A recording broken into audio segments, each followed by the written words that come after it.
한때 사람들의 로망이 아름다운 전원주택을 지어서 거기서 노후를 지내는 것이었습니다.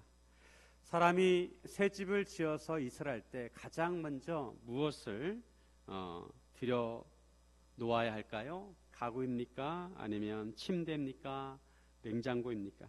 어떤 사람은 제일 먼저 침대를 들여 놓아야 잠을 잘 수 있다고 하고, 어떤 사람은 냉장고가 있어야 살 수 있다고 합니다. 그런데 집이 아무리 새 집이고 가구가 다 들어와 있어도 사람이 살지 않으면 그 집은 집이 아닙니다.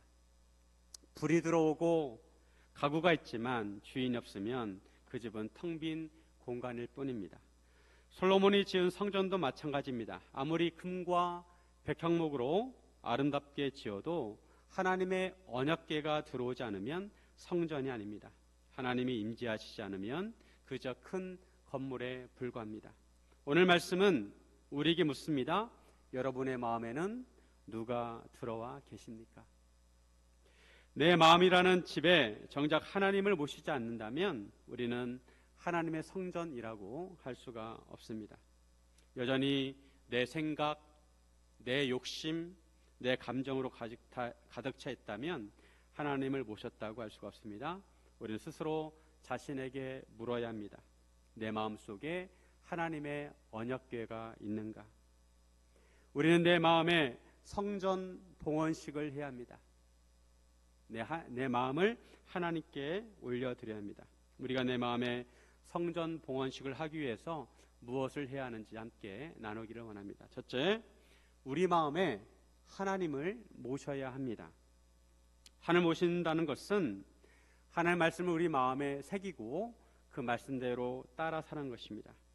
솔로몬이 하나님의 성전을 완공했습니다. 그리고 솔로몬이 하나님의 성전에 여호와의 언약궤를 모셔왔습니다. 하나님의 언약궤는 다윗성 곧 시온성에 있습니다.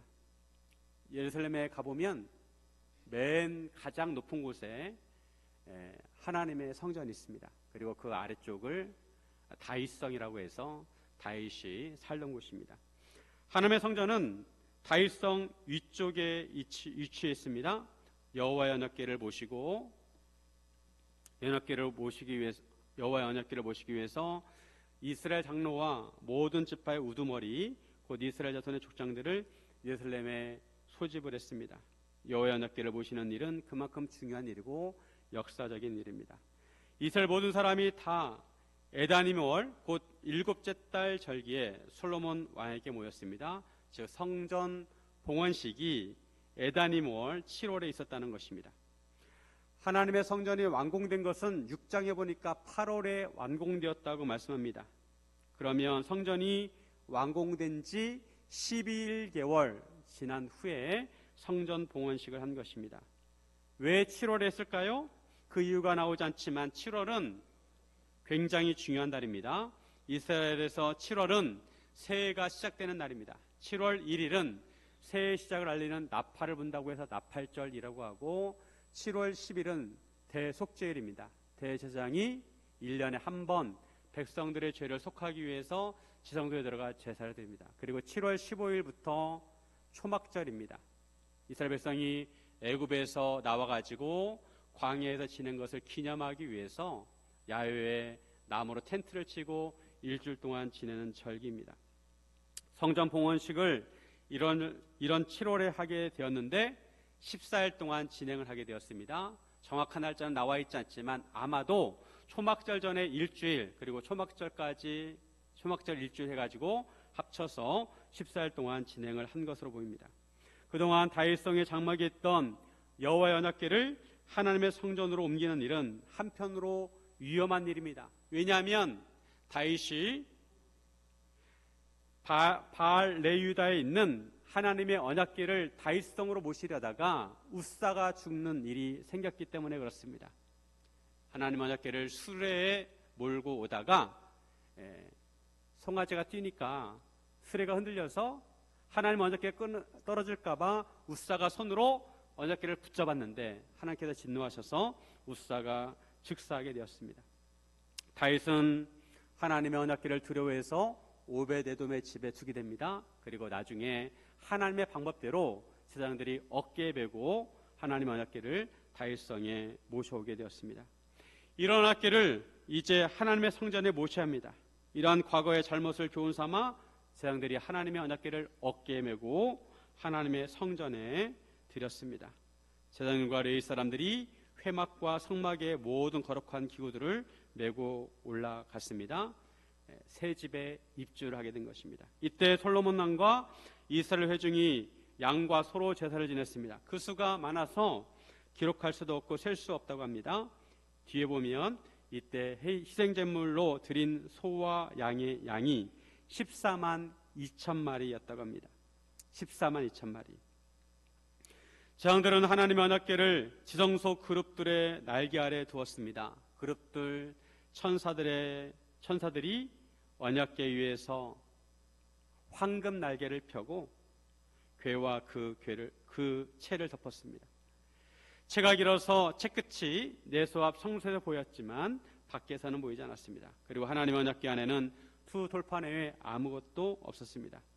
이것은 이스라엘 자손이 애굽 땅에서 나온 후에 여호와께서 이스라엘 백성과 시내산에서 언약을 맺고 모세가 호렙산에서 하나님으로부터 십계명을 받아가지고 두 돌판의 십계명을 받아가지고 그 돌판을 언약궤 안에 넣어둔 것입니다. 원래 모세가 언약궤를 만들어서 성막의 지성소에 두었습니다. 하나님의 언약궤 안에는 두 돌판을 넣고 아론의 쌍난 지팡이와 또 만나 항아리를 같이 두었습니다. 성경에 보면 이 아론의 쌍난 지팡이와 만나 항아리를 언약궤 안에 두었는지 아니면 곁에 두었는지 그건 확실하게 나와 있지 않습니다. 다만 오늘 본문에서 두 돌판만 언급된 것을 보면 아론의 쌍난 지팡이와 만나 항아리는 사라진 것으로 보입니다. 한편으로 율법의 영원성을 보여주고 있습니다. 솔로몬은 여호와의 언약궤를 하나님의 성전에 모심으로 하나님의 성전이 되게 하였습니다. 집과 가정의 차이는 집은 단지 건물이지만 가정은 온 가족들이 함께 모여 있는 것을 말합니다.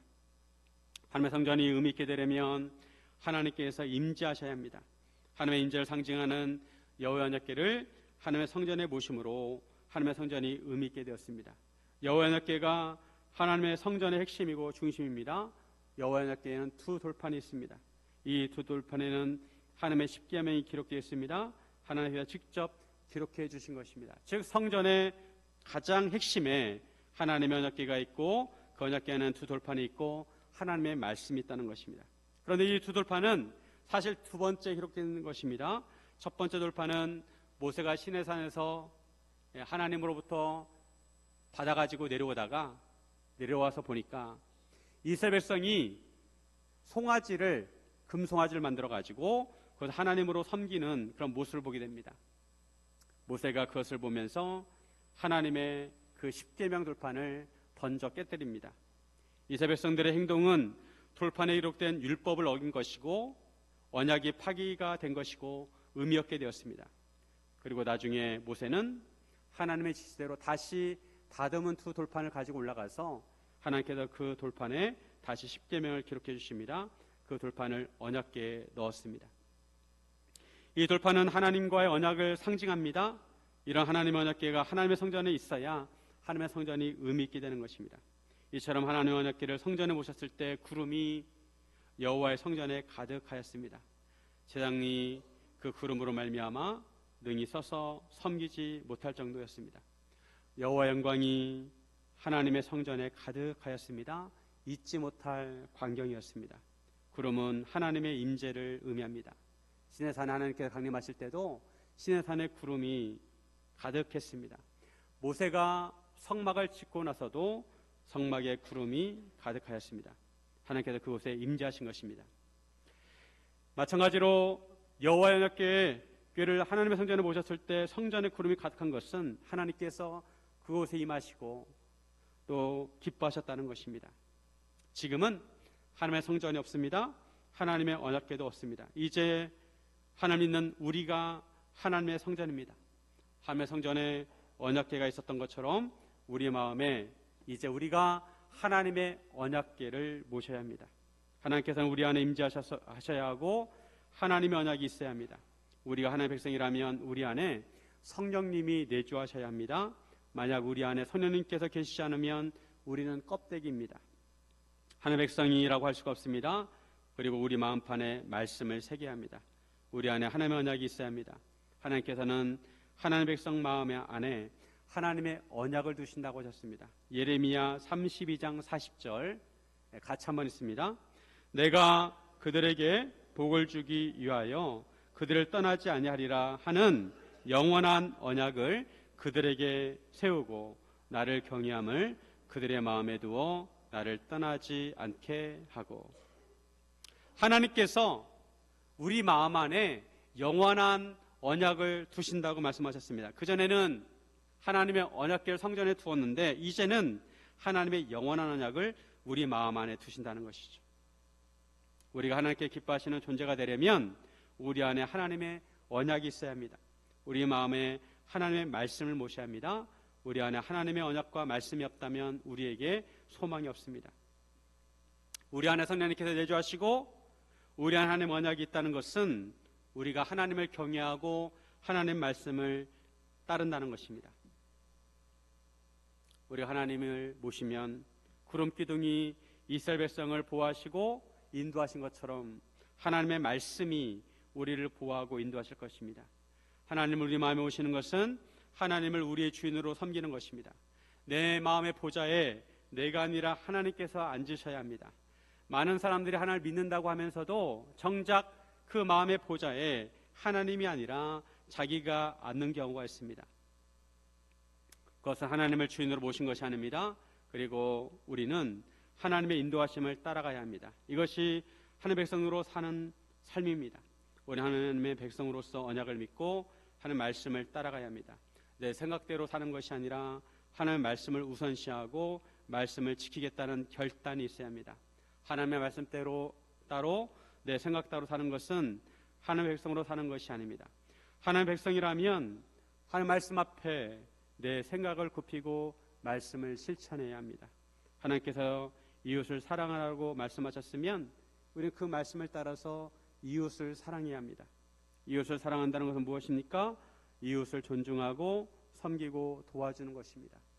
이웃을 사랑하려면 이웃을 인격적으로 대하고 부족한 것을 돌봐주고 채워주어야 합니다. 아픔을 위로하고 상처를 싸매야 합니다.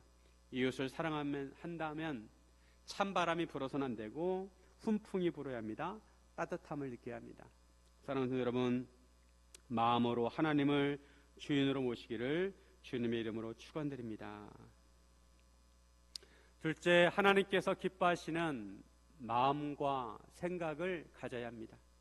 우리가 우리 마음을 하나님의 성전으로 하나님께 올려드린다면 우리의 마음과 생각을 하나님께서 기뻐하셔야 합니다. 즉 하나님께 기뻐하시는 마음을 우리가 가져야 하고 하나님께 기뻐하시는 생각을 우리가 해야 합니다.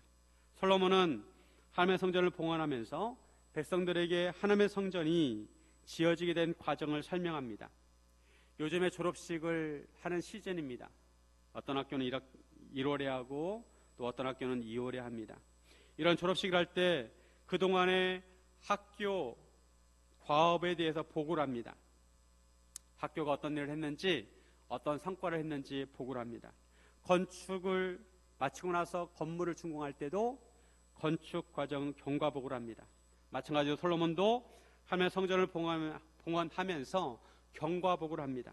솔로몬은 하나님의 성전이 어떤 과정을 통해 지어지게 되었는지 백성들에게 말해 줍니다. 솔로몬이 말하기를 여호와께서 캄캄한 데 계시겠다고 말씀하셨사오나 자기가 참으로 주를 위하여 계실 성전을 건축하였는데 주께서 영원히 계실 처소라고 하였습니다. 여호와께서 캄캄한 곳에 계시겠다고 하셨지만 자기가 하나님을 위하여 성전을 건축하였고 이제 하나님께서 성전에 영원히 계실 것이라는 것입니다.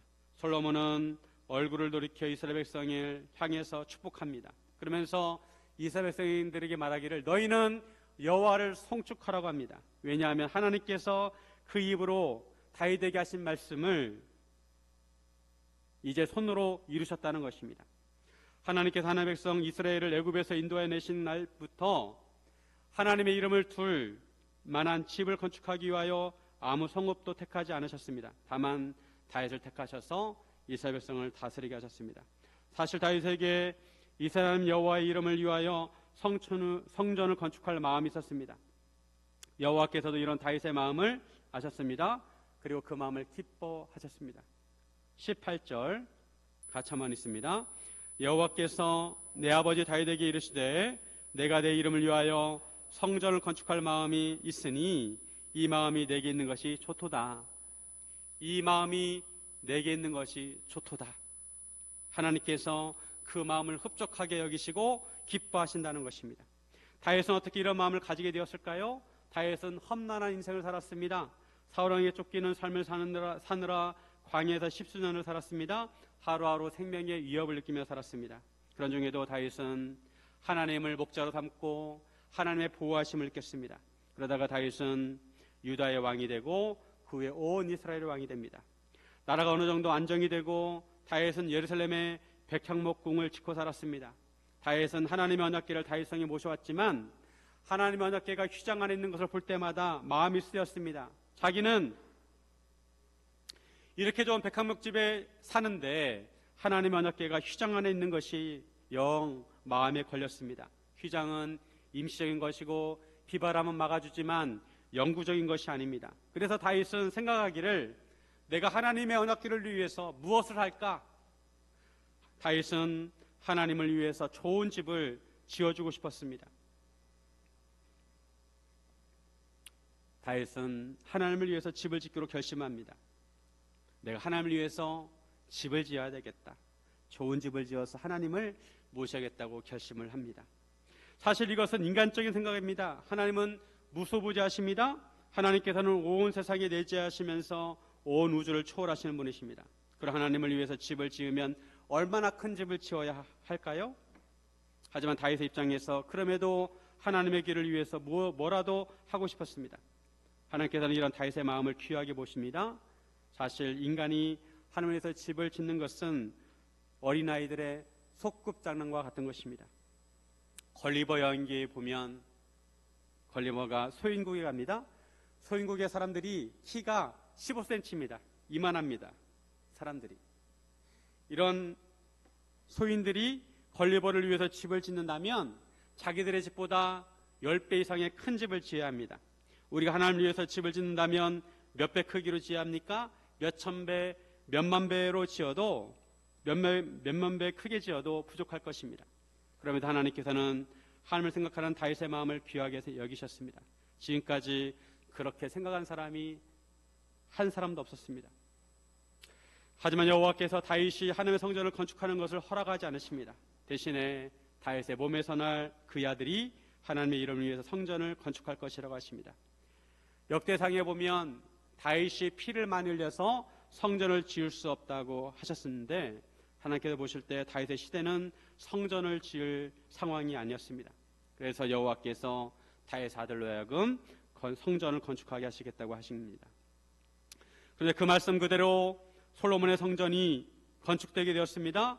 여호와께서 말씀하신 대로 이루어진 것입니다. 여호와의 언약궤를 하나님의 성전에 모시게 되었습니다. 하나님의 성전은 하루아침에 세워지지 않았습니다. 그리고 인간의 생각과 마음대로 지어지지 않았습니다. 다윗이 하나님을 위해서 집을 짓겠다고 생각한 것은 기특하지만 그렇다고 다윗이 하나님의 성전을 지은 것은 아닙니다. 하나님의 허락을 받아야 했고 하나님께서 원하시는 때에 지어졌습니다. 그리고 하나님의 방법대로 하나님의 설계도대로 지어졌습니다. 우리가 하나님의 일을 할 때 먼저는 다윗과 같은 마음과 생각을 가져야 합니다. 어떻게 해야 하나님을 기쁘시게 할까? 다윗은 기본적으로 하나님을 경외하는 마음이 있었습니다. 하나님의 뜻을 헤아렸습니다.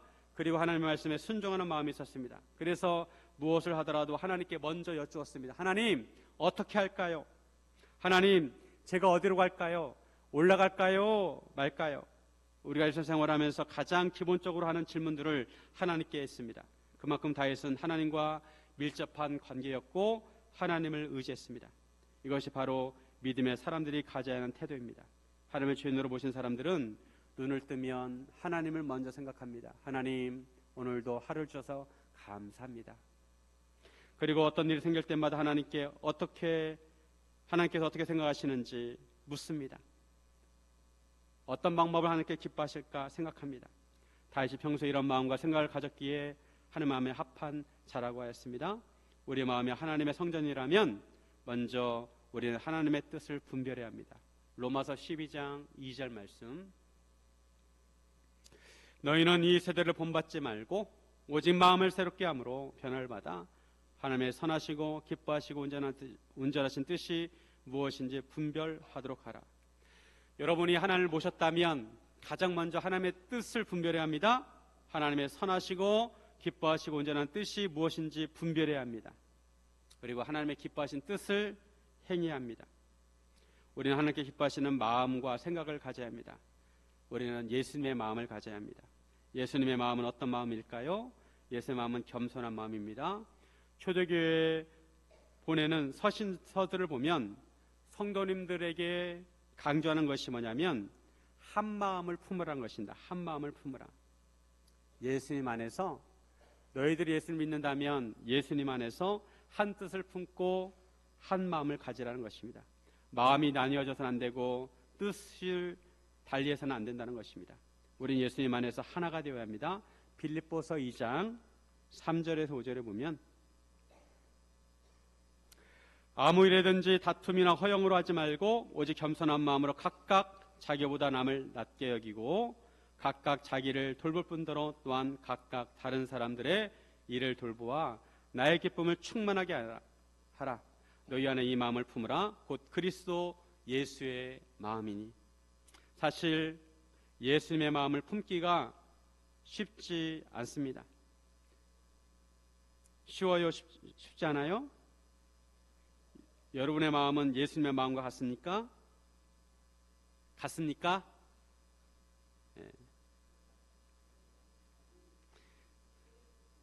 대답을 분명하게 하세요. 하나님의 성전이 하루아침에 세워지지 않은 것처럼 사실 우리 마음의 성전도 하루아침에 다듬어지지 않습니다. 매일 우리는 다듬어야 합니다.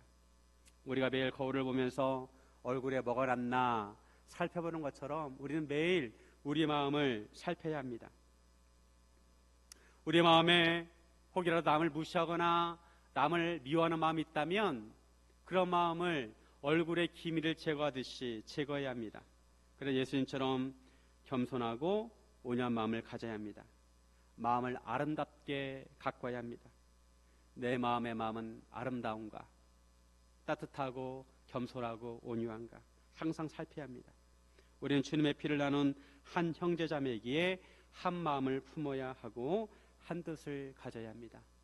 사랑하는 성도 여러분, 하나님께서 기뻐하시는 마음과 생각을 가지시기를 주님의 이름으로 축원드립니다. 셋째, 하나님을 향해 손을 들어야 합니다. 우리 마음을 하나님께 드렸다면 우리는 항상 하나님을 향해 손을 들어야 합니다. 솔로몬은 하나님의 성전을 하나님께 봉헌하면서 하늘을 향해 손을 들었습니다. 하나님의 성전에 구름이 가득하고 하나님의 영광이 맞아 감동이 되고 감격했습니다. 그 마음을 가지고 솔로몬은 하나님을 향해 손을 듭니다. 22절에 솔로몬이 여호와의 제단 앞에서 이스라엘 온 회중과 마주서서 하늘을 향해 손을 펴고, 사람은 누구에게 손을 펴냐면 도움을 구하는 대상에게 손을 펴니다. 자녀들은 때가 되면 부모님에게 손을 펴니다. 왜? 용돈을 달라고. 솔로몬은 하늘을 향해 손을 펴니다. 이것은 하나님께 간구하는 것입니다. 솔로몬은 하나님께 은혜를 구합니다. 23절에 이르되 이스라엘 하나님 여호와여, 위로 하늘과 아래로 땅에 주와 같은 신이 없나이다. 주께서는 온 마음으로 주의 앞에서 행하는 종들에게 언약을 지키시고 은혜를 베푸시나이다. 솔로몬은 하나님에 대해서 고백을 합니다.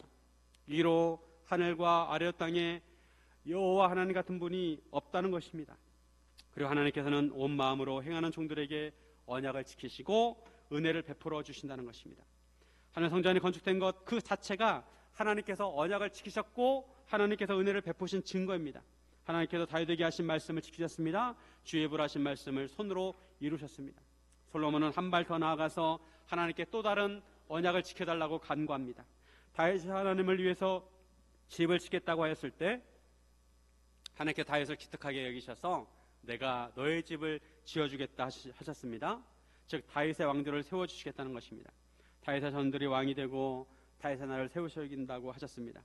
솔로몬은 하나님께 그 언약을 이루어달라고 간구합니다. 25절 이스라엘은 여호와여 주께서 주의 종 내 아버지 다윗에게 말씀하시기를 내 자손이 자기 길을 삼가서 내가 내 앞에서 행한 것 같이 내 앞에서 행하기만 하면 내게서 나서 이스라엘 왕위에 앉을 사람이 내 앞에서 끊어지지 아니하리라 하셨사오니 이제 다윗을 위하여 그 하신 말씀을 지키시옵소서.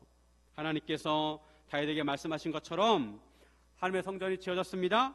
그러므로 이제 다윗에게 또 말씀하신 것처럼 다윗의 왕조를 세워달라는 것입니다. 다윗에게 하신 말씀이 확실하게 하옵소서. 솔로몬은 이렇게 기도했습니다. 다윗의 왕조가 계속 이어지게 해달라고 기도를 했습니다. 그런데 하나님께서 이에 대한 전제를 말씀하셨습니다. 저 앞부분을 보시면 앞구절에 그 전제가 나오는데 내 자손이 자기 길을 삼가서 내가 내 앞에서 행한 것 같이 내 앞에서 행하기만 하면, 자세히 보시면 이 구절을 보시면 언제 하나님께서 다윗의 왕조가 이어지게 하시느냐, 다윗의 자손이 자기의 길을 삼가고 하나님 앞에서 다윗이 행한 것처럼 하나님 앞에서 행하기만 하면 하나님께서 이스라엘 왕조에 앉을 사람이 끊어지지 않게 하시겠다는 것입니다. 다윗의 왕조를 세워주시겠다는 것입니다.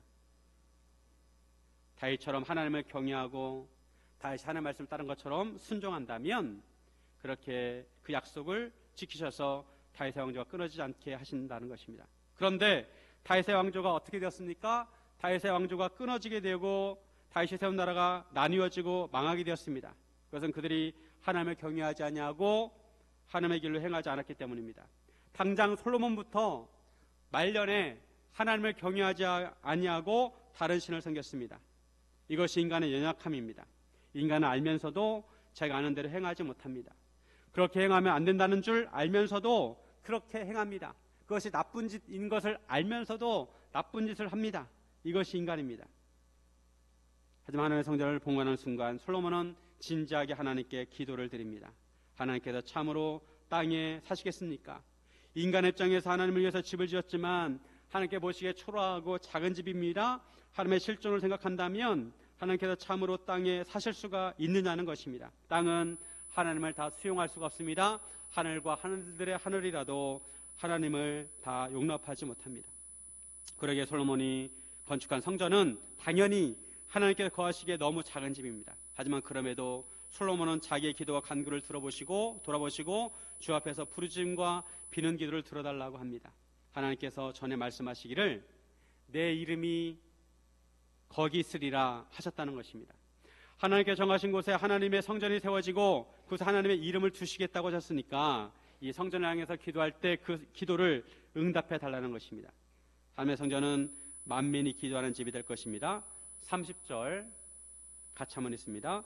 주의 종과 주의 백성 이스라엘이 이곳을 향하여 기도할 때에 주는 그 간구함을 들으시되 주께서 계신 곳 하늘에서 들으시사 사하여 주옵소서. 하나님의 성전은 하나님의 이름이 있는 곳이고 하나님께서 임재하는 곳입니다. 그러므로 주의 종과 백성이 성전을 향해서 기도를 드릴 때 하나님께서 하늘에서 그 간구를 들으시고 용서해 달라는 것입니다. 하나님의 성전은 비록 하나님 보시기에 작은 건물이지만 이제 하나님의 임재를 나타내고 하나님의 이름이 있는 곳입니다. 그래서 백성들이 이제 의지할 곳이 생긴 것입니다. 하나님의 성전은 하늘에 계신 하나님과 소통하는 통로가 되는 것입니다. 하나님의 백성이 어디 있든지 성전에서 기도하면 하나님께서 들으실 것입니다. 그래서 다니엘은 바벨론의 포로로 잡혀갔지만 성전을 향해서 창문을 열어놓고 항상 기도했습니다. 하루에 3번 기도했습니다. 물론 하나님께서 온 세상에 계십니다. 그럼에도 다니엘은 솔로몬의 기도의 근거에서 성전을 향해 기도했습니다. 하나님의 성전이 지어짐으로 하나님의 백성들이 의지할 곳이 생겼습니다. 하나님의 백성들은 하나님의 성전을 향해야 합니다. 눈과 마음이 하나님의 성전을 향해야 합니다. 왜냐하면 하나님의 성전을 통해 하나님과 만날 수 있고 하나님께 닿을 수 있기 때문입니다. 하지만 인간은 연약합니다. 그래서 다윗의 후손들이 하나님의 언약을 끝까지 지키지 못하고 다윗처럼 하나님 앞에서 행하지 못함으로 결국 성전이 불타게 되었습니다. 하나님과 연결되는 그 작은 통로마저도 무너지게 되었습니다. 이처럼 연약한 인간을 위해서 예수님이 친히 찾아오게 되었습니다. 인간 중에 하나님의 언약과 율법을 온전히 지킬 수 있는 사람이 없어서 예수님이 직접 사람이 되셨습니다. 예수님께서 십자가를 지심으로 온전히 하나님의 언약과 율법을 이루셨습니다. 그전엔 대제사장만이 지성소에 1년에 한 번 들어갈 수 있었지만 이제 누구든지 예수를 믿으면 하나님의 보좌 앞에 담대히 나갈 수가 있습니다. 히브리서 4장 16절. 그러므로 우리는 긍휼하심을 받고 때를 따라 돕는 은혜를 얻기 위하여 은혜 보좌 앞에 담대히 나아갈 것이니라. 이제는 우리가 은혜 보좌 앞에 담대히 나아갈 수 있습니다. 은혜 보좌는 쉬운 자라고 합니다. 쉬운 자. 하나님의 법궤 이와 그룹 사이에 있는 곳을 쉬운 자라고 하고 속죄소라고도 하는데 하나님의 임재를 나타내고 하나님께서 말씀하시는 곳입니다. 우리가 도움이 필요할 때 언제든지 은혜 보좌 앞에 나가 이제 우리가 기도할 수 있게 되었습니다. 지금은 성전이 사라지고 성전을 모신 우리가 하나님의 성전입니다. 그러므로 우리가 기도할 때 성령님께서 우리의 기도를 도우십니다. 성령님께서 우리의 연약함을 아시고 말할 수 없는 탄식으로 친히 우리를 위해서 간구하십니다. 이것은 하나님의 은혜입니다. 예수님께서도 기도를 강조하셨습니다. 우리에게 구하고 찾고 두드리라고 하셨습니다. 구하면 받을 것이고 찾는 이는 찾아낼 것이고 두드리는 이에게 열릴 것이라고 하셨습니다. 예수님께서는 새벽 민명에 한적한 곳을 찾아 기도하셨습니다. 기도의 본을 보여주셨고 우리에게 주기도문을 가르쳐 주셨습니다. 예수님은 기도에서 말씀하실 때 강조하신 것이 있는데 그게 바로 용서입니다. 용서. 너희가 기도하기 전에 다른 사람을 용서해라. 예수님은 항상 기도와 함께 용서를 강조하셨습니다. 너희가 다른 사람을 용서하면 하나님도 너희 죄를 용서하시지만 너희가 다른 사람을 용서하지 않으면 하나님 아버지께서도 너의 잘못을 용서하지 않으신다고 하셨습니다. 우리의 기도가 응답이 되려면 우리가 먼저 용서하고 하나님께 용서를 구해야 한다는 것입니다. 어떤 집주인이 장기간 해외에 나가게 되었습니다. 그래서 집 열쇠를 이웃에게 맡겼습니다. 가끔 환기도 좀 시켜주시고 문제가 생기면 좀 봐주세요. 그런데 시간이 지나고 보니 그 집은 점점 엉망이 되어갑니다. 먼지가 쌓이고 수도가 고장이 나고 정원은 풀로 무성해졌습니다. 집주인이 와가지고 화가 나서 물었습니다. 왜 집을 이렇게 방치했습니까? 그러자 이웃이 대답했습니다. 당신이 나에게 열쇠를 주셨지만 집을 관리할 수 있는 권리는 주지 않았습니다. 신앙도 이어갔습니다. 우리는 말로는 하나님 제 마음의 주인이 되어주세요 라고 말하지만 정작 삶의 결정권, 시간의 열쇠, 관계의 열쇠, 물질의 열쇠, 용서의 열쇠는 여전히 내가 쥐고 있는 경우가 많습니다. 진짜 주인을 모신 집은 주인이 드나들 수 있어야 하고 주인이 관리할 수 있어야 합니다. 오늘 솔로몬은 하늘 향해 손을 들었습니다. 하나님, 이 집을 주님께서 사용해 주십시오. 이것이 바로 봉헌입니다. 하나님께서 하나님의 집을 사용해 주옵소서. 사랑하는 여러분, 내 마음의 성전을 다시 하나님께 봉헌하고 내 손을 들어 주님께 나아가는 저와 여러분이 되시기를 주님의 이름으로 축원드립니다.